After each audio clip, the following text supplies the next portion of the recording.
முத்துப்பழம்பதி மக்கள் வெள்ளம் சூட தற்போது விஜயனுடைய பரப்புரை வாகனம் வந்து கொண்டிருப்பதை பார்க்கிறோம். சரியாக எத்தனை மணிக்கு அவர் பேச தொடங்குகிறார்? 12:45 மணியிலிருந்து 1 மணிக்குள் பேச தொடங்குவார் அப்படின்னு எதிர்பார்க்கப்பட்டிருக்கிறது.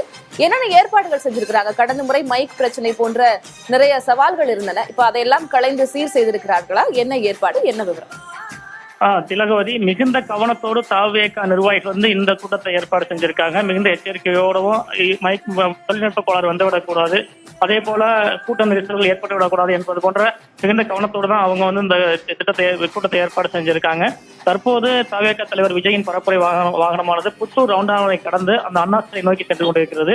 ஆனால் புத்தூர் ரவுண்டானில் பார்த்தீங்கன்னா பல்லாயிரக்கணக்கான மக்கள் திரண்டு அவருக்கு வந்து உற்சாக வரவேற்பு அளித்தாங்க. அந்த வாகனத்துக்கு முன்னாடியே ஆட்டம் பாட்டத்தோடு அவருக்கு உற்சாகத்தை வரவேற்பு கொடுத்தாங்க. இதனால இந்த இடத்தை கடந்து செல்லும் போது வந்து ஒரு கூட்ட நெரிசல் ஏற்பட்டது. அதனால அந்த வாகனம் திருச்சியில வந்தது போலவே மெல்ல ஊர்ந்து செல்ல வேண்டிய சூழலுக்கு தள்ளப்பட்டது. இப்ப திருச்சியில வந்து கடந்த 6 மணி நேரம் தாமதமானதால வந்து பொதுமக்கள் மட்டுமல்லாத கட்சி தொண்டர்களே சிரமத்துக்கு உள்ளானாங்க. அந்த சிரமம் இருக்கக்கூடாது என்பதற்காகத்தான் இன்று வந்து குறித்த நேரத்துக்கு வந்துவிட வேண்டும் என்பதற்காகவே திருச்சியிலிருந்து தாவேக விஜய் வேகமாக வந்தாரு. கீழவெளூர் வரைக்குமே ஒரு வாகனம் வேகமாக வந்தது. அதன் பின்பு தொண்டர்களோட தாலி இருமடங்கிலும் சூழ்ந்ததாலும் ஆங்காங்கே தொண்டர்கள் மற்றும் பொதுமக்கள் கூடி நின்று அவர் கையசைத்ததாலும் வந்து அந்த கூட்ட நெரிசல் ஏற்பட்டது. அதனால் அந்த வாகனம் மீண்டும் ஊர்ந்து செல்ல வேண்டிய நிலை ஏற்பட்டது. அவற்றையெல்லாம் கடந்து தற்போது தாவேக விஜயின் வாகனம் அண்ணா சிலை நோக்கி சென்று கொண்டிருக்கிறது. இன்னும் சிறிது நேரத்தில் ஒரு அண்ணா சிலை அருகே பேச உள்ளார். அதற்கான ஏற்பாடுகளையும் தாவேக நிர்வாகிகள் முழுவீச்சில் மேற்கொண்டு வர்றாங்க. இப்ப ஏற்கனவே போலீசார் விதித்த கட்டுப்பாடுகளை கடந்து கட்சி நிர்வாகிகள், கட்சி தலைமை தொண்டர்கள் கட்டுப்பாடுகள் வைத்திருந்தது. எந்தவித அசம்பாவித சம்பவங்களில் ஈடுபட்டு விடக்கூடாது, அதே போல பொதுமக்களுக்கு இடையூறு ஏற்படுத்தக்கூடாது போன்ற கட்டுப்பாடுகள். இந்த கூட்டத்தை பொறுத்த வரைக்கும் அது பெரிய அளவிலான ஒரு அசம்பாவிதங்களோ அல்லது பெரிய அளவிலான ஒரு தொந்தரவுகளோ இல்லாத அளவுல ஒரு அமைதியான முறையிலேயே தொண்டர்கள் வந்து வரவேற்பு கொடுத்தாங்கன்னே சொல்லலாம். அந்த காட்சியில் நம்ம பார்க்க முடிந்தது. அதே போல திருச்சியை போல் இல்லாமல் இங்க போலீசாரும் அதிக அளவில் குவிக்கப்பட்டிருந்தாங்க. இப்ப விஜயோட வாகனம் வர்றதுக்கு முன்னாடியே காவல்துறை வாகனம் வந்து முன் சென்றது. அந்த வாகனத்தில் வந்து கண்காணிப்பு கேமராக்களும் பொருத்தப்பட்டிருந்தது. அந்த கேமராவோட கண்காணிப்போட தான் அதுக்கு காவல்துறை வாகனம் முன் சென்றது.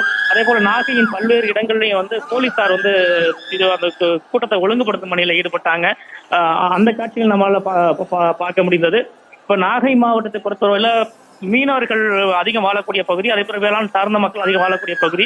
விஜயோட இந்த பேச்சு வந்து மிகுந்த எதிர்பார்ப்போட என்ன பேச போறான்னு மிகுந்த எதிர்பார்ப்பு அவங்கள்ட்ட இருக்கு. நம்ம காலையில மீனவர் மக்கள்கிட்ட பேசும்போது கூட நீண்ட காலமா 1/2 நூற்றாண்டு காலமா எங்களுக்கு மீனவர் சார்ந்த பிரச்சனை இருக்கு, பல்வேறு அரசியல் கட்சிகள் ஆட்சிக்கு வந்தாலும் எங்களுக்கான தீர்வு எட்டப்படல.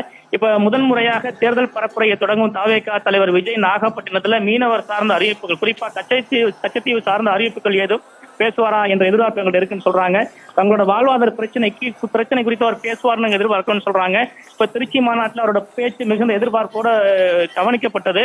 திராவிட அரசியல் கட்சி தலைவர்களும் திருச்சியில் என்ன பேச போறாருன்னு எதிர்பார்த்தாங்க. ஏன்னா திராவிட தலைவர்களுக்கு முக்கியமான மண் திருச்சி. ஆனால் திருச்சியில விஜய் பேசும்போது வந்து அவர் இயல்பான பேச்சையே பேசியிருந்தாரு.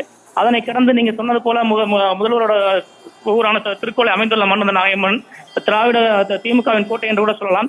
அப்படிப்பட்ட இந்த நாகப்பட்டினத்துல விஜய் இன்னும் சற்று நேரத்தில் என்ன பேச போறாரு, அரசியல் சார்ந்து என்ன கருத்துக்களை முன்வைக்க போறாரு, குறிப்பா மீனவர் நலன் சார்ந்து கச்சத்தீவு விவகாரத்துல அவர் என்ன பேச போறாரு என்ற எதிர்பார்ப்பு மேலெழும்பி இருக்கு. அதனை கடந்து மக்கள் வெள்ளத்துல அவர் வந்து அண்ணா சிலை நோக்கி நகர்ந்து வர்றாரு. திலகவதி, முத்துப்பழம்பதி, நீங்க சொன்னது போல கடந்த முறை திருச்சியில் நடைபெற்றது போல அல்லாமல், ஏன்னா அங்க 6 கிலோமீட்டர் கடந்து வர 6 மணி நேரம் ஆகி இருந்தது. ஆனா இந்த முறை அப்படி எல்லாம் இல்லாமல் கட்டுப்படுத்தப்பட்ட ஒரு கூட்டமாக தாவேக நிர்வாகிகள், தொண்டர்கள் அதையெல்லாம் கவனத்தில் கொண்டிருக்கிறார்கள். இந்த முறை சீர் செய்திருக்கிறார்கள் அப்படின்னே பார்க்கலாம். ஏறத்தாழ குறித்த நேரத்திலேயே அவர் வந்திருக்கிறார் பரப்புரை நடைபெறும் இடத்திற்கு. ஆனாலும் தற்போது மக்கள் வெள்ளம் அங்கு அதிகமாக சூழ்ந்திருக்கிறத பார்க்க முடிகிறது. இன்னும் ஒரு சில நிமிடங்கள் அவர் பேசுவார் அப்படின்றையும் எதிர்பார்க்க முடிகிறது. இப்ப கடந்த 2011ஆம் ஆண்டே அவர் நாகப்பட்டினம் வந்திருக்கிறார், மீனவர்களுக்காக குரல் கொடுத்திருக்கிறார். கிட்டத்தட்ட 14 ஆண்டுகளுக்கு பிறகு மீண்டும் நாகை மாவட்ட மக்களை சந்திக்க அவர்கள் முன்னாடி பேசுவதற்காக வந்திருக்கிறார். அதனை ஒரு முறை நினைவு கூற முடியுமா? கடந்த முறை என்ன பிரச்சனைக்காக வந்திருந்தார், எது குறித்து பேசியிருந்தார், தற்போது தன்னுடைய அரசியல் பயணத்திற்காக வந்திருக்கிறார், இது இரண்டையும் தொடர்பு படுத்தி சொல்ல முடியுமா? கடந்த முறை ஒரு அரசியல் நோக்கத்தோட வரவில்லை. ஏன்னா 2004ஆம் ஆண்டு சுனாமியால பெரிய பாதிப்பு சந்தித்த ஒரு மாவட்டம் அது. தமிழக அளவில் இல்லாம உலக அளவில் வந்து ஒட்டுமொத்தமா சுனாமி பேரலையில ஒரு பெரிய அளவிலான பாதிப்பை சந்தித்த மாவட்டம் நாகப்பட்டினம். கடந்த 2011ஆம் ஆண்டு அவர் இங்க வந்தபோது ஒரு நடிகராக, ஒரு ரசிகர் மன்ற தலைவர், ஒரு ரசிகர்கள் கூட்டமாக தலைவராக தான் வந்தார். ஆனா இப்போது அதை ஒப்பிட்டு பார்க்க முடியாது. ஒரு அரசியல் தலைவராக அவர் உருவெடுத்து விட்டால் பல்லாயிரக்கணக்கான தொண்டர்கள் புடைசூழர் வந்திருக்காரு. காலையில கூட சொன்னாங்க, அந்த மீனவர் மக்கள் சொல்லும் போது கடந்த 2011ஆம் ஆண்டே விஜய் இந்த எங்க மாவட்டத்துக்கு வந்திருக்காரு, அவங்க அப்பவே மீனவர் பிரச்சனை குறித்து கூறினோம், எதிர்காலத்துல பாப்போம்னு சொன்னாங்க. இப்போ முழு அரசியல் தலைவராக 2026 தேர்தலை களம் காணும் தலைவராக வந்திருக்காரு. அதனாலதான் மீனவ சமுதாய மக்கள்கிட்டையும் அதே போல விவசாயிகள்கிட்ட மிகுந்த எதிர்பார்ப்பு இருக்கு. இப்போ ஒட்டுமொத்த வடிகாலாக நாகப்பட்டினம் இருக்கு. நாகப்பட்டினம் இன்று இல்ல, சோழர் காலம் தொட்டு இன்றைய காலம் வரையில மழை காலங்கள்ல பெரும் பாதிப்பை விவசாயிகள் பெரும் பாதிப்பை சந்திக்கக்கூடிய மாவட்டம் நாகப்பட்டினம்.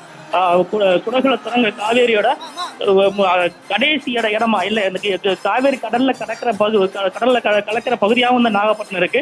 இந்த நாகப்பட்டினத்துல மழை காலங்கள்ல ஒட்டுமொத்தமாக விவசாயிகள் பெரும் பாதிப்பை சந்திப்பாங்க. அந்த அளவுக்கு ஒரு வடிகால் பகுதியான மாவட்டம் இந்த மாவட்டம்.